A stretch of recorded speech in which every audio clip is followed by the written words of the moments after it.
সিয়াম সাধনার মাধ্যমে আল্লাহ তাআলার নৈকট্য অর্জন করাই হলো রমজানের অন্যতম লক্ষ্য ও উদ্দেশ্য। এ প্রসঙ্গে কুরআন কারিমে ইরশাদ হচ্ছে, হে ঈমানদারগণ, তোমাদের উপর রোজা ফরজ করা হয়েছে, যেরূপ ফরজ করা হয়েছিল তোমাদের পূর্ববর্তী লোকদের উপর, যেন তোমরা পরহেজগারি অর্জন করতে পারো। রোজায় পানাহার ও শারীরিক চাহিদাকে সংযত করার মাধ্যমে এবং আল্লাহর নির্দেশিত পন্থায় জীবন পরিচালনার মাধ্যমে মানুষের মাঝে এক আধ্যাত্মিক বোধ তৈরি হয়।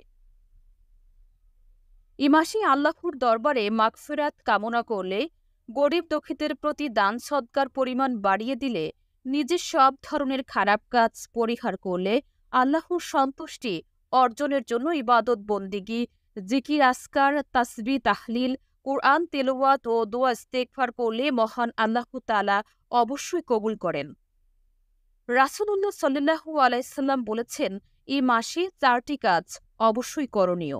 2টি কাজ এমন যে তার দ্বারা তোমাদের প্রতিপালক সন্তুষ্ট হন, অবশিষ্ট 2টি এমন যা ছাড়া তোমাদের কোনো উপায় নেই। এই 4টির মধ্যে একটি হলো কালেমায়ে শাহাদাত পাঠ করা, দ্বিতীয়টি হলো অধিক পরিমাণে ইস্তেগফার বা ক্ষমা প্রার্থনা করা। এ 2টি কাজ আল্লাহর দরবারে অতি পছন্দনীয়। তৃতীয় ও চতুর্থ হল জান্নাত লাভের আশা করা ও জাহান্নাম থেকে পরিত্রাণের প্রার্থনা করা। এ 2টি এমন বিষয় যা তোমাদের জন্য একান্ত প্রয়োজন। রাসূলুল্লাহ সাল্লাল্লাহু আলাইহি সাল্লাম আরও বলেছেন, যে ব্যক্তি রমজান মাস পেয়ে নিষ্পাপ হতে পারল না, তার মতো হতভাগ্য এই জগতে আর কেউ নেই।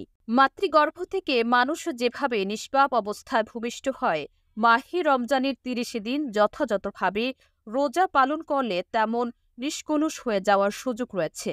তাই এ মাসে বেশি বেশি আমল ও দোয়া করা প্রত্যেক মুমিন মুসলমানের উচিত।